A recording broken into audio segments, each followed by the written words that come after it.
il y a des joueurs qui, dans des collectifs, sont un peu les guides, sont des joueurs très très importants. Après, ça ne veut pas dire que sans eux, forcément, ça ne marche pas.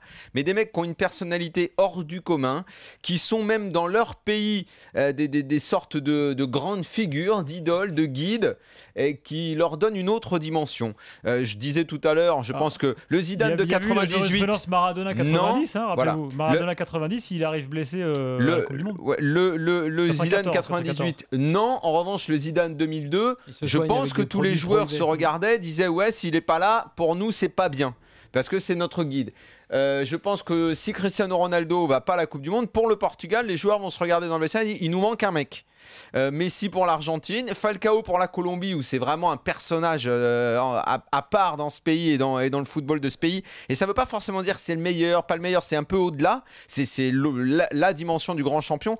En revanche, Ribéry, par rapport au football français, à l'équipe de France, là, je te rejoins complètement. Là, je vois pas en quoi c'est un guide. Je vois Daniel, pas en quoi il transcende les autres. Il n'a pas la personnalité. Il n'a pas le passé, le vécu pour ça.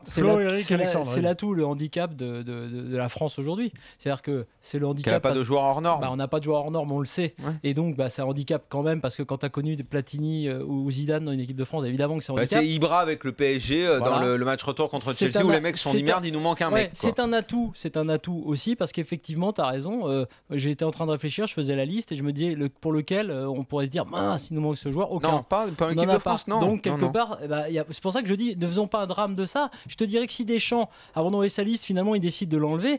Bon, bien sûr, ça fera les gros titres parce que Ribéry est Ribéry. Il a une histoire sportive, extra-sportive qui fait que. Et puis voilà, mais ça, pour moi, ça ne changera pas grand-chose au niveau actuel de l'équipe de France. C'est pour ça que je prône. Moi, si possible, j'aimerais voir un joueur frais, en forme. Les Coupes du Monde, c'est pour les joueurs en forme. Et tu veux que je te dise par rapport à. T'as fait long, que chacun donne son avis après. Par rapport à quoi, Gilbert, là?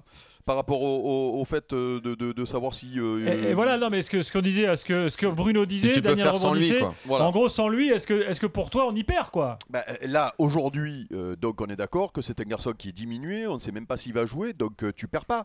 C'est toujours pareil, si c'est le Ribéry d'avant de l'année dernière qui se bat pour le Ballon d'Or, je suis pas sûr qu'on ait d'autres joueurs malgré tout comme ça. Maintenant, là, aujourd'hui, c'est clair que c'est peut-être mieux de... Et peut-être pas. Non, mais moi je parlais de la personnalité du mec qui transcende les autres, du mec qui a un vécu dans l'équipe où tu sais que tu vas t'appuyer sur lui. C'est Zlatan au PSG, Cristiano Ronaldo avec le Portugal, ou au moment du barrage, tu vois bien que c'est Cristiano Ronaldo qui traîne l'équipe et qui sauve l'équipe. C'est tous ces mecs-là. C'est le Maradona de l'Argentine où tous les mecs étaient à son service. C'est le Platini des Bleus des années 80. Que je te pose la question, Daniel. Il y a des mecs comme ça qui sont à part. Ribéry fait pas partie de ces mecs-là. Oui, non, mais ça j'ai compris ce que tu veux dire, Daniel. Mais moi je te parle de quel Ribéry on parle. Exactement. Mais même de celui d'avant. Moi je suis désolé. Mais même de celui d'avant, il n'a pas un vécu assez important en bleu pour que les mecs se reposent sur lui. Mais tu peux pas dire ça. Le Ribéry de l'an dernier, tu ne me dis pas que tu peux t'as passé. Ah non, t'as pas compris ce que je voulais dire. Non, mais attends, j'ai compris ce que tu veux dire. Les mecs n'ont jamais eu. Les uns après les autres. Les mecs n'ont jamais eu à se reposer sur lui. Il ne les a jamais sauvés. Ok, mais donc là, toi, tu es en train de m'expliquer que nous, équipe de France, dont Flo disait tout à l'heure qu'en énumérant cette équipe de France, tu vois pas de joueurs hors du commun.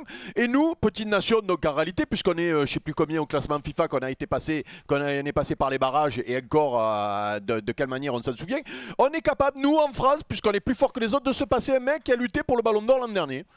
Ah ben bravo. Moi je dis bravo. Maintenant, si tu me parles du Ribéry des 6 premiers mois et blessé aujourd'hui, je déplore que semaine après semaine, en fait, on ne se comprend pas. En fait. Moi je pense que Ribéry...